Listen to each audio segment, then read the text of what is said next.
ويريكم آياته فأي آيات الله تنكرون.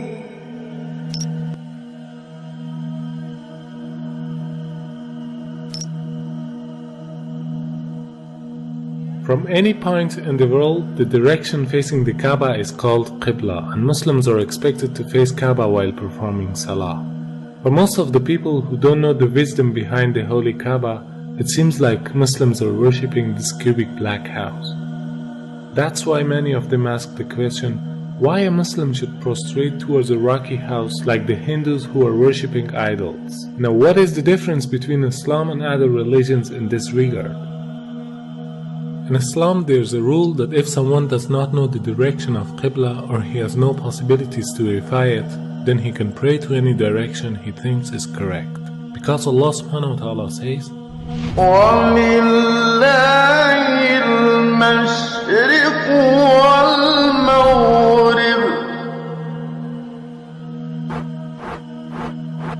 وَلِلَّهِ الْمَشْرِقُ وَالْمَغْرِبُ فَأَيْنَمَا تُوَلُّوا فَثَمَّ وَجْهُ اللَّهِ إِنَّ اللَّهَ وَاسِعٌ عَلِيمٌ.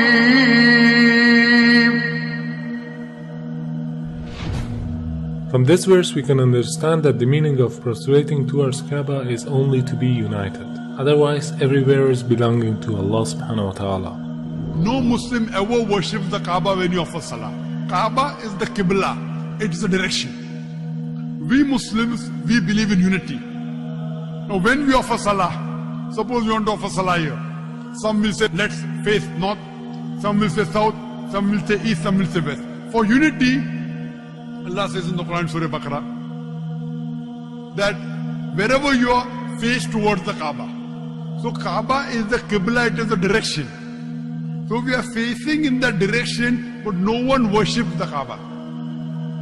Furthermore, if yet you have doubts, if you read the hadith that's mentioned in Sahih Bukhari, volume number 2, in the book of Hajj, chapter 56, hadith number 675, Hazrat Umar, may Allah be pleased with him, near the second Caliph of Islam, second Khalifa, he said that this black stone pointing at Hajar Aswad, black stone, it can neither benefit me, it can neither harm me. Just because my Prophet kissed it, I'm kissing it. This statement that this black stone can neither harm anyone nor benefit anyone is sufficient to prove that the Muslims don't worship the Kaaba. Furthermore, at the time of the Prophet, there were Sahabas, there were companions of the Prophet who stood on the Kaaba and gave the azan. No idol worshipper will ever stand on the Kaaba and give the azan, proving that no Muslim ever worships the Kaaba. It's only the Qibla, it's a direction. Not only Salah towards the Kaaba, rather the circumambulation is also a sign of unity. If you look to the creation, from the tiny world of quantum to the huge celestial bodies in the universe, from the very atom to the biggest stars and planets, they are all rotating and circumambulating around a certain axis in a counterclockwise direction. And this is exactly what the Muslims are doing around the Kaaba. So in Islam, it's an act of worship. It means in nature everything is worshipping the Almighty Creator, but not the body which is in the center of the circumambulation. This represents the unity in the whole creation. Beside the logical fact, there is a scientific reasoning about the Kaaba. When a person puts his head on the ground towards the Kaaba, the harmful charges would be released out of his body in a perfect manner, and it causes the body to balance its energy system. To know how it works, first you should know about the concept of the golden ratio. The golden ratio is a proportion of a longer distance to a shorter one, which is equal to phi constant, 1.618. This ratio is also called a divine proportion because the Almighty Creator has used the very same proportion in a great number of events.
the golden mean in itself is an evidence of creation.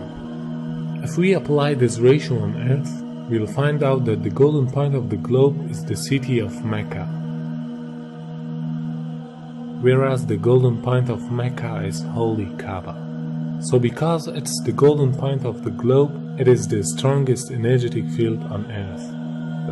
فالمركزية جاءت واخد بالك في الاتجاه العلمي، بمعنى ايه؟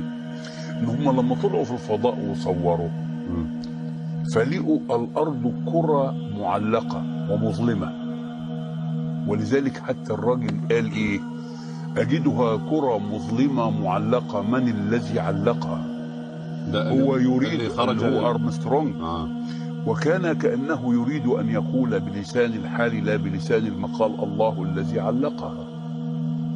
ووجدوا فيها شعاع يخرج من الأرض كتبوه في الشبكة العنكبوتية في الإنترنت وخلوه على مدى 21 يوم ثم أخفوه لماذا؟ يعني الأمور تتبع يعني مقاصدها يعني إخفاؤه دعنا نقول إنه له دلالة مثلا، له دلالة كبيرة جدا لسبب، لأن هذا البيت العتيق يعني هم لما جم ولقوا فيها شعاع، لما لقوا هذا الشعاع ابتدوا يركزوا الصورة فوجدوا إنه خارج من مكة، وبالتركيز وجدوا إنه خارج من الكعبة. For understanding how the golden mean provides an energetic field, you can take the example of the galaxies or planets, which emits the energy from the center point to the outer edges, just like a nuclear which balances the energy system with the electrons which are rotating around it. It means they are taking the negative energies and giving the positive energies for a balancing purpose. وبالتالي عندما تطوف أنت تشحن، معلش سبحان الله، هذه حقيقة. Now the investigations show that every day our body collects electromagnetic charges from its surrounding which are harmful for us. And these charges concentrate to the forehead, meaning the frontal lobe of the brain, which causes depression, headache, laziness, mental pressure, and even more dangerous problems. This forehead part of the brain is known as the frontal chakra, throughout which the body takes positive and negative energy. It is observed that these harmful charges can be released by putting our head down on the ground. But for a better result, we should put the frontal chakra of our body in a direction towards the strongest energetic field of the earth, meaning the Kaaba.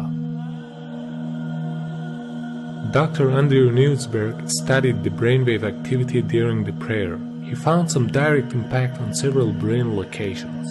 The benefits of prayer are incredible.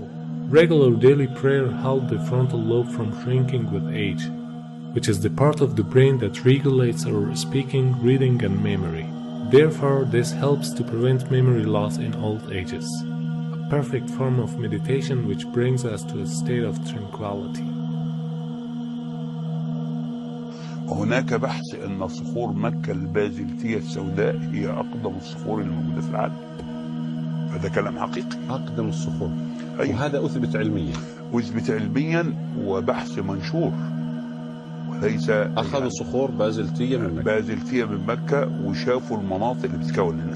الأمر إنه المتحف البريطاني فيه 3 شرايح من الحجر الأسود، وقالوا هذا الحجر ليس من صخور المجموعة الشمسية.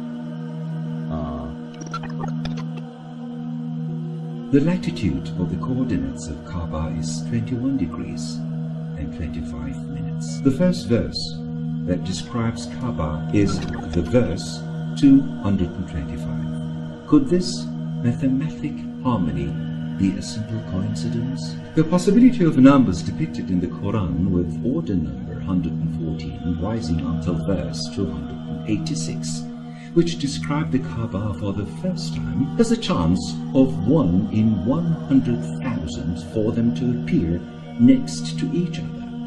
Surah 2, verse 125. The part of the coordinates after the comma can be described in the form of minutes, as well as in ratios of percentages. In order to handle the upcoming objections, when we look at the coordinates of Kaaba by changing them to percentage ratios, we come across the following verse. Surah 2, verse 142. Hence, no matter how we look at it, there is a sign in the verses that point to Kaaba, and this could only be possible with the wisdom of God.